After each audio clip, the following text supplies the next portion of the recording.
Hey folks, PC Outcast here with a review of the Skyrim build, the Sorcerer by Mason.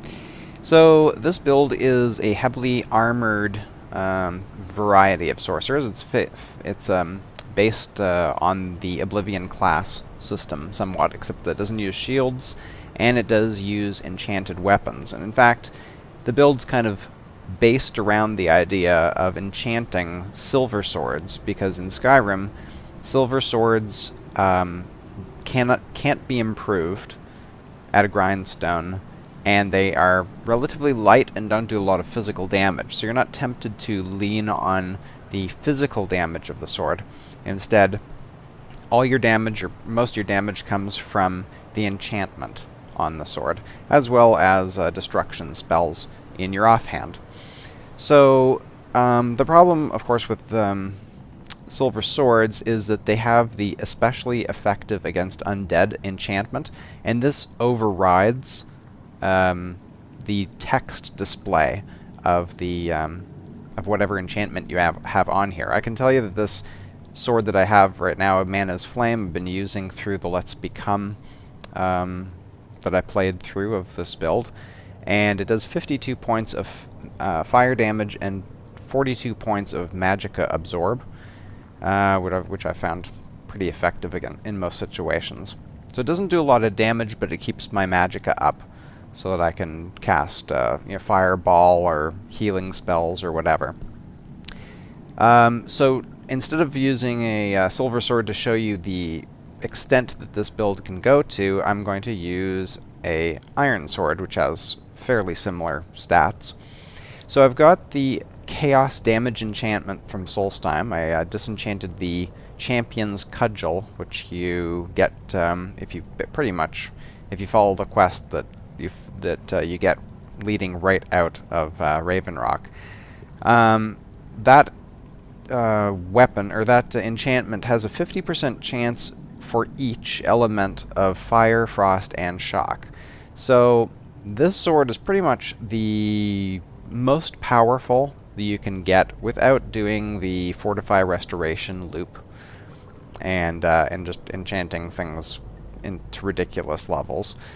So this sword has a 50% chance on each strike of dealing each of these for 162 points of damage, and plus another 104 points of fire damage. Plus it has that 2-second burn damage too afterwards.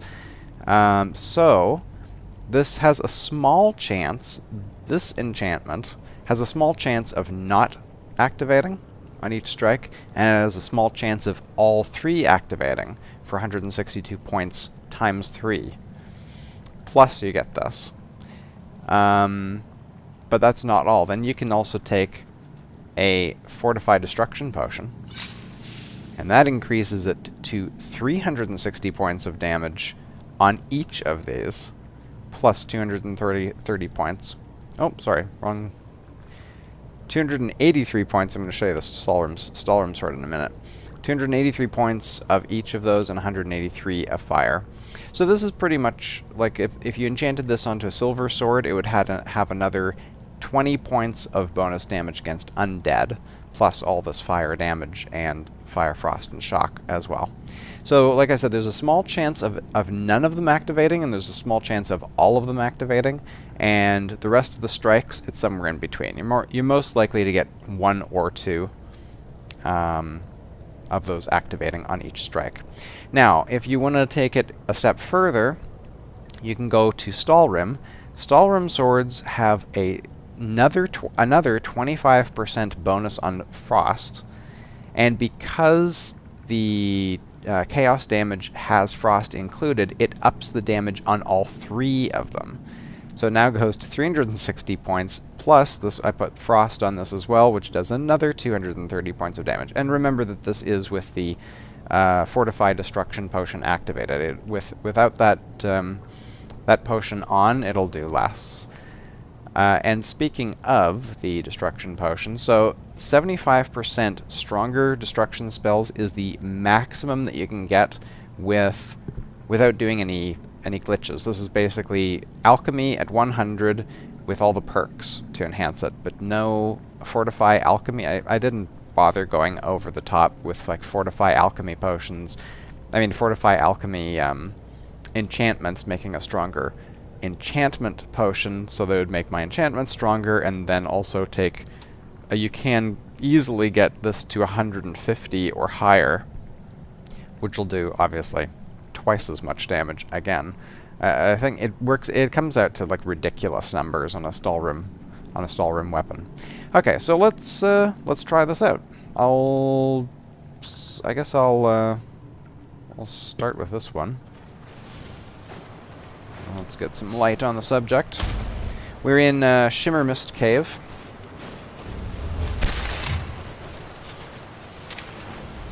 Oops. Yeah, let's do that.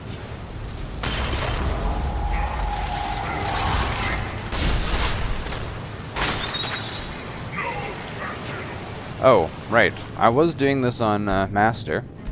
Let's up it to Legendary.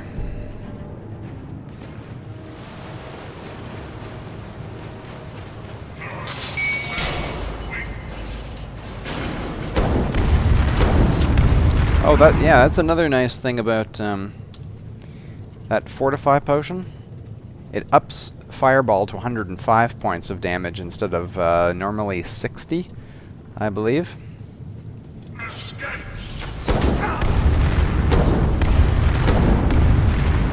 Let's just get up there and kill it.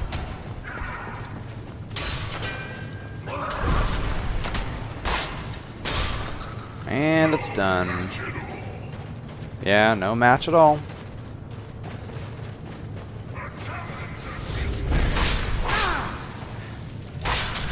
Goodbye.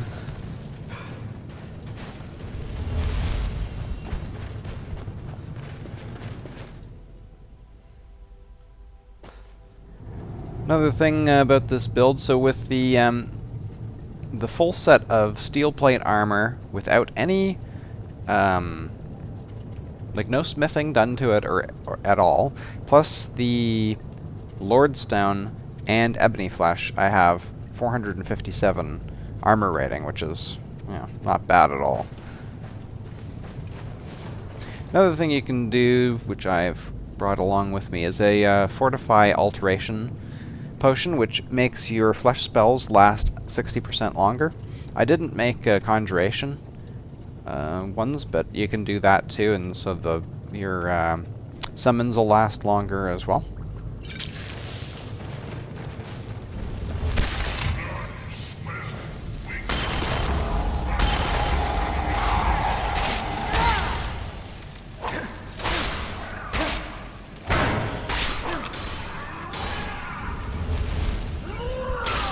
I don't think this Night Prowler is going to last. Oh, get out of the way, Dremora. Alright, let's... actually, there is another section to this cave. Let's just get over there. Then I'll switch over to the Stalrim weapon.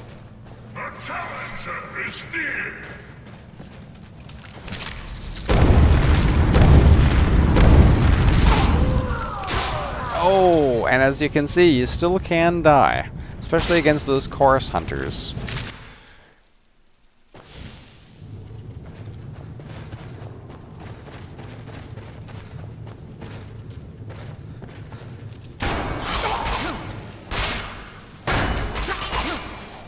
The nice thing too about the enchantments is hang on a minute.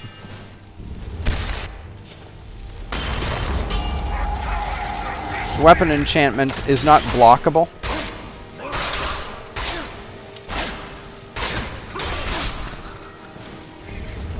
Oh, get out of my way. Okay, so there's a chorus hunter. Let's switch over to the Stalrim bow now. I keep saying Stalrim bow. Stalrim sword. Let's take this, and this.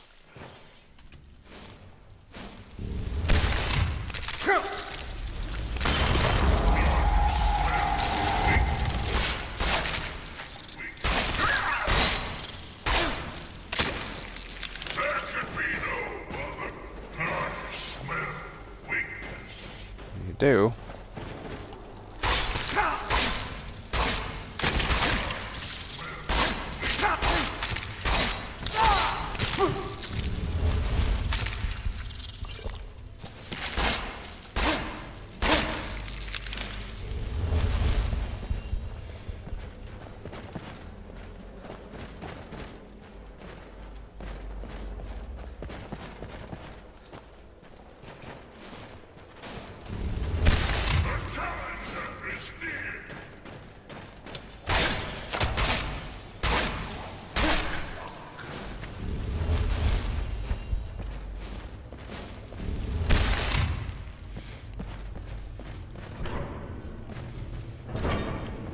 Alright, final battle.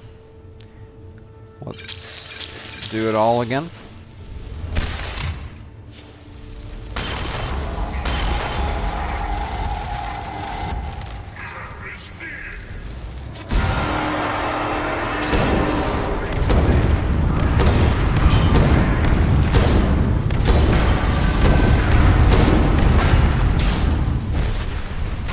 Warmonger.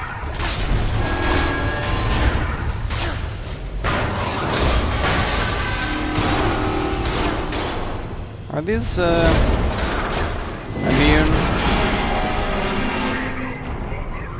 Not sure if those are immune to frost or not. Anyway, there you have it. The, pretty much the peak of the Sorcerer build. It is, in some ways, it can be overpowered. I mean, you know, there is still the opportunity of dying, as you'd see against the Chorus Hunter, but in general, I can pretty much mow through everything without any great difficulty at all, even on Legendary. And so, there you go. I hope you enjoyed it, and are inspired to play it for yourself. Thank you very much for watching.